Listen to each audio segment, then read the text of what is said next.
Here we go again. Doctor Strange in the Multiverse of Madness is not in theaters for another 3.5 months, but rumors and spoilers are everywhere. It's Spider-Man No Way Home all over again. And you know what?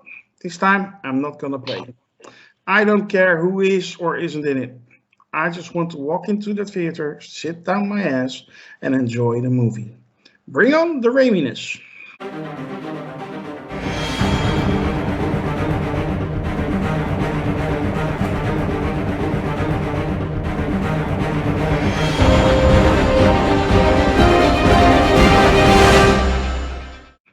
Hello, and welcome to the Review of Champions. It's time to talk about the Book of Boba Fett, Chapter 4, The Gathering Storm.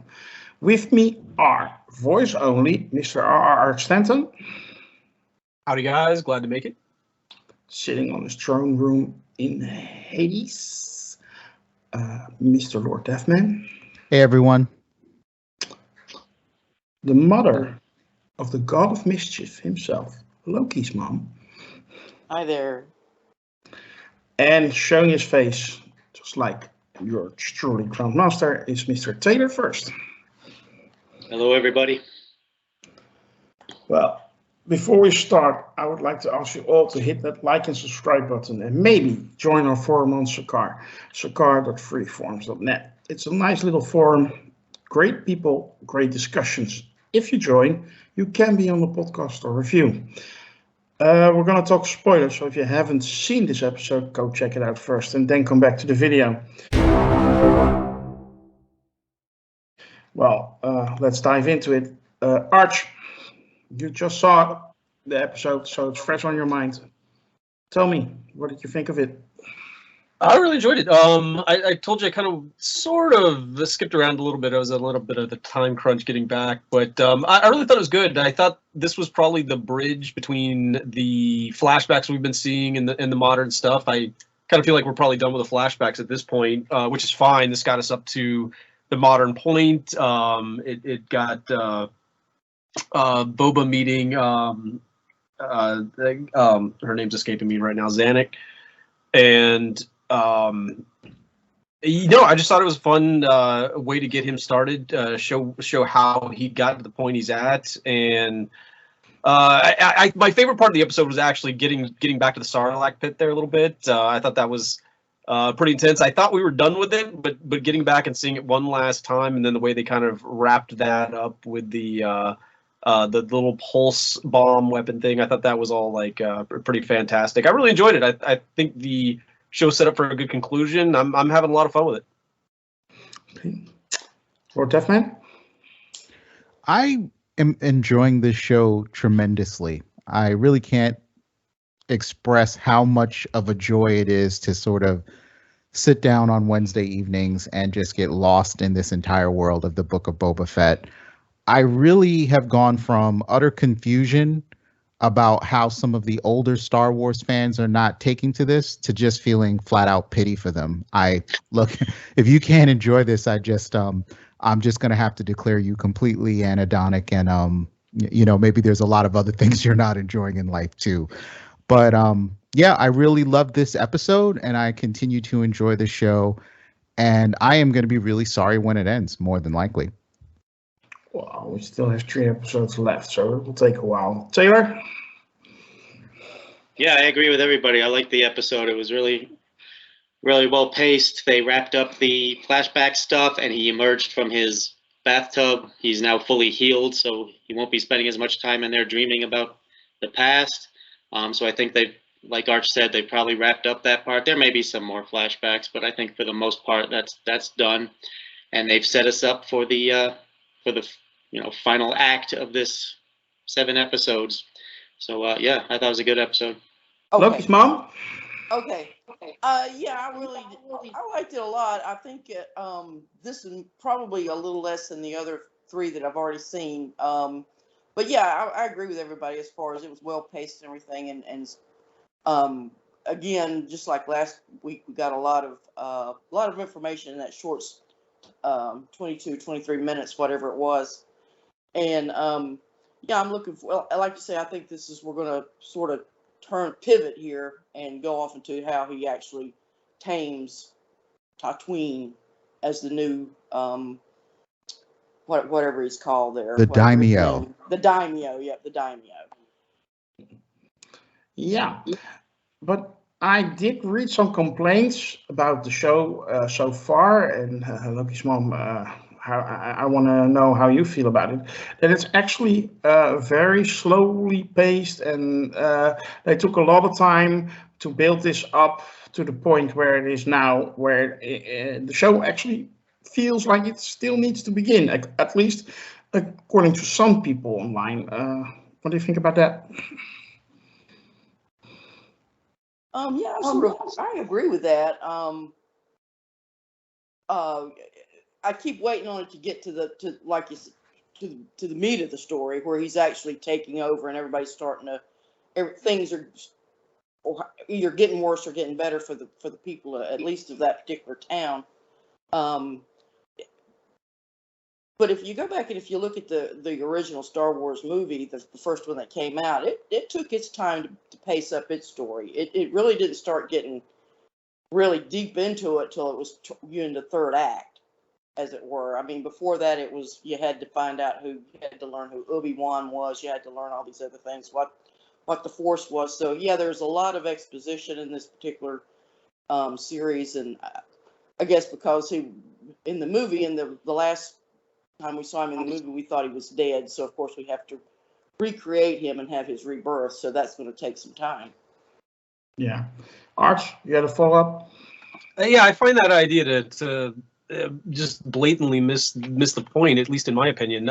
For me, it's all about, exploring this world and living there.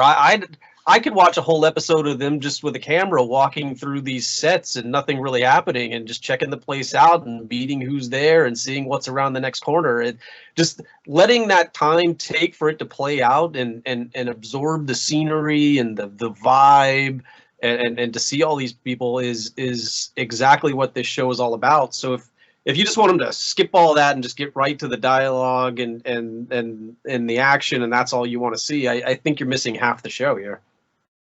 Yeah, I keep thinking about those westerns made by Sergio Leone. Star Wars is basically a space western. They Right. were not too fast paced either, but Nope. I absolutely adore those movies. I think they're really great movies. Absolutely. Just a small comment on that, since you brought it up. One of my favorite movies, as you guys know, is The Good, the Bad, and the Ugly. And that movie, I can't remember the exact amount of time, but they don't have a word of dialogue for about the first 15 minutes of that film, and it's brilliant. Yeah, I have the same with Once Upon a Time in the West. The first 10 minutes or so, nothing much happens except for a fly landing on the guy's face. And I absolutely love the vibe you immediately get. But yeah, Lord Deathman. Yeah, I just wanted to strongly agree with what Arch was saying. I really love the pace being a little slower, getting the time to really sort of live in some of these backgrounds and enjoy this gorgeous scenery that they're creating using some of this new AR wall technology.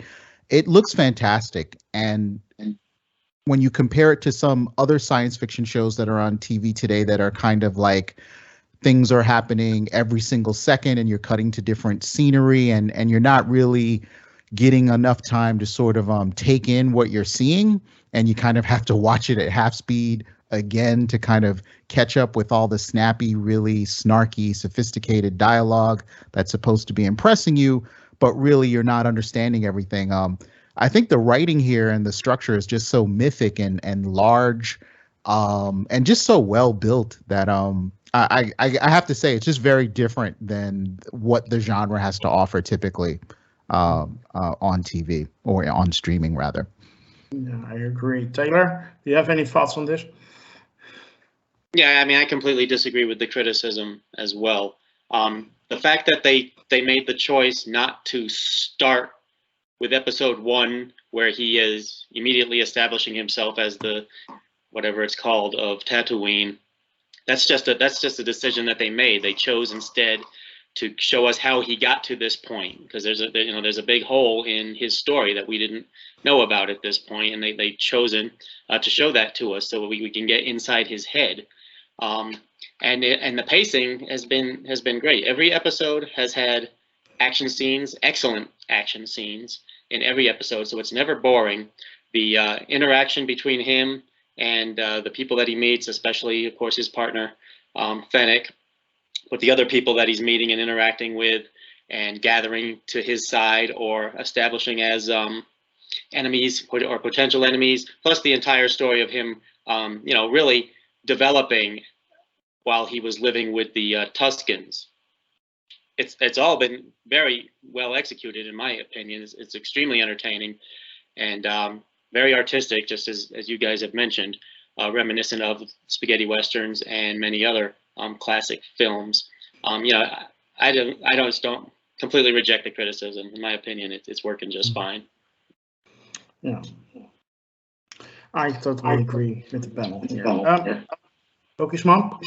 Yeah, I just want to follow up. There was like one little thing I picked up on was that apparently Boba had been with the Tuscan people for about 5 years. Because I do think there's at one point he's where they're waiting to get into the palace. I believe that's said. Did any of you guys hear that? I heard him say that it was years ago that he was swallowed by the Sarlacc.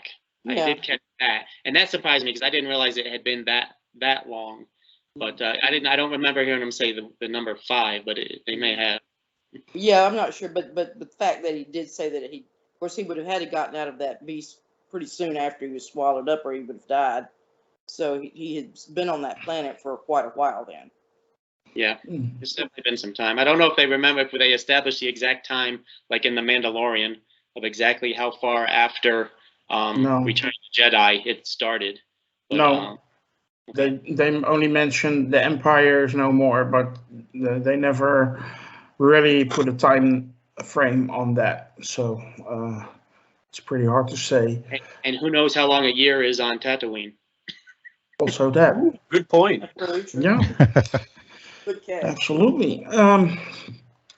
Taylor, we got that scene in that was in the trailer where he invites all the other crime lords to his palace, and they're having dinner on top of a Rancor cage, by the way.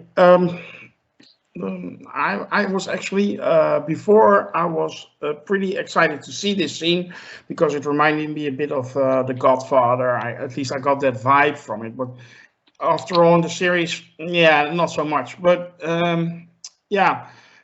what was the meaning of that scene for you? Well, I think it established that he's not alone. There's other crime lords on Tatooine who could potentially threaten him. And as of now, he's apparently made a tentative deal with them.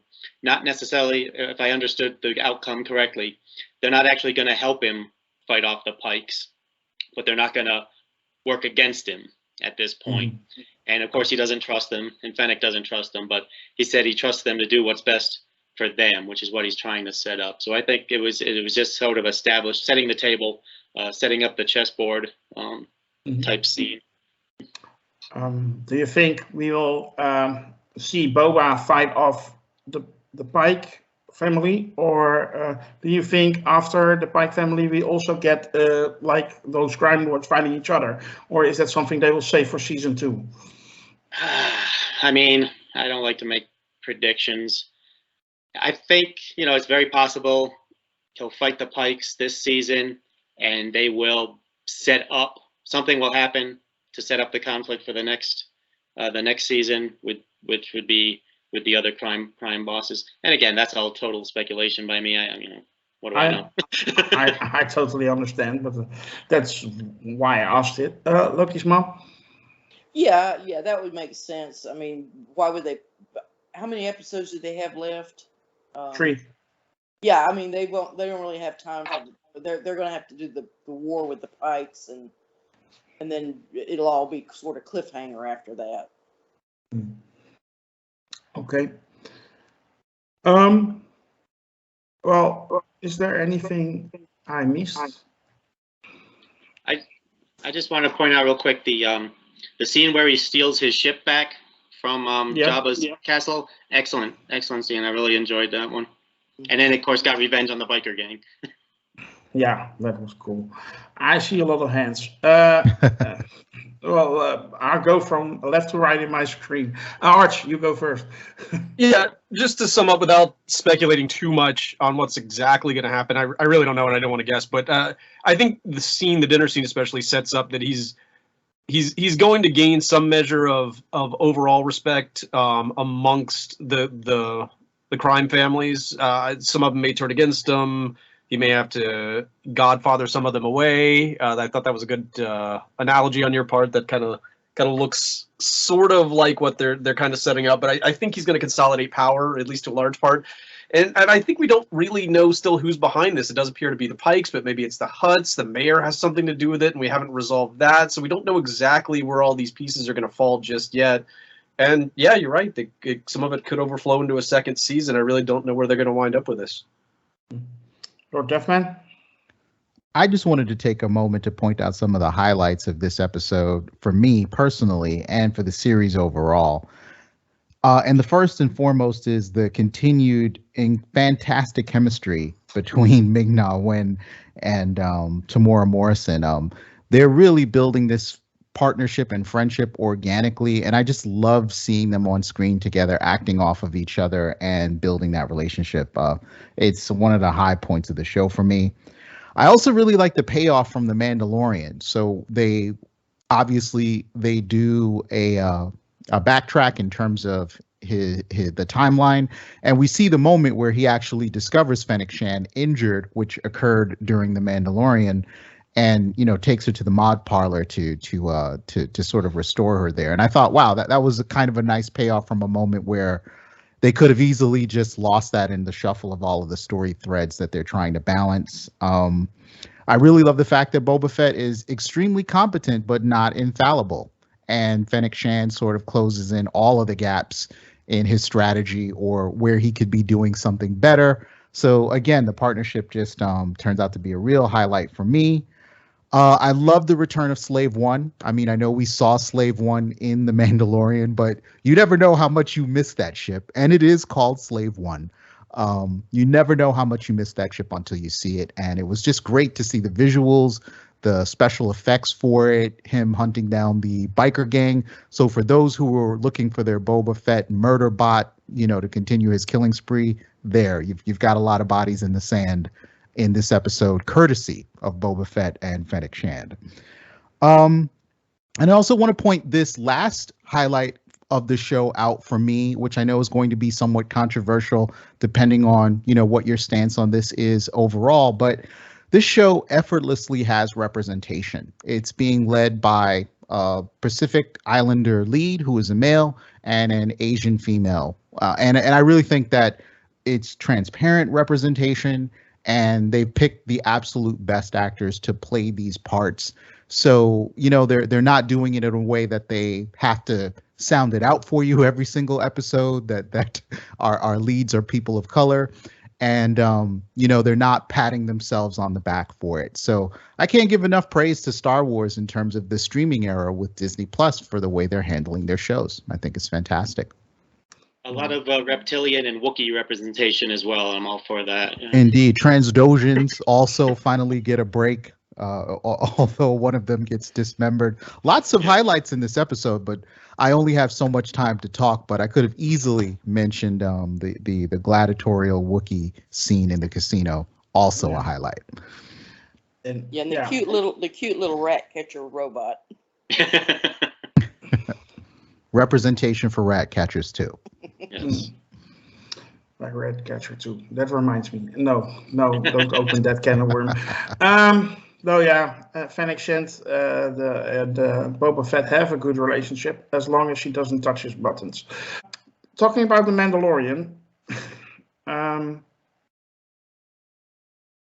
that's little theme playing at the end of the episode. Yes. That has a lot of promise in it. Don't you think so, Taylor? Yeah, in fact, I was going to mention that. That was Mandalorian music. So are we going to see an appearance by the Mandalorian in these last 3 episodes? I don't know. Maybe. by a Mandalorian. Could also be Bo-Katan. That's true. Could be Boba Tom.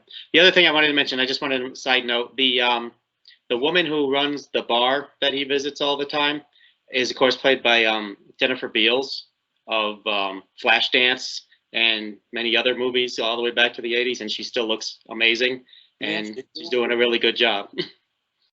Yeah, absolutely. I actually didn't realize that it was the lady from Flashdance. That movie is almost 40 years old, so you don't see that on her face. No, not at all. Well, with the promise of a Mandalorian coming, let's close up our review for episode 4 of the Book of Boba Fett, The Gathering Storm. Before we finish, I would like to ask you all to hit that subscribe button and notification bell on YouTube. Follow us on Twitter, like our Facebook page, join the forum on Sakar. That way you will never miss us and we won't have to miss you. Bye.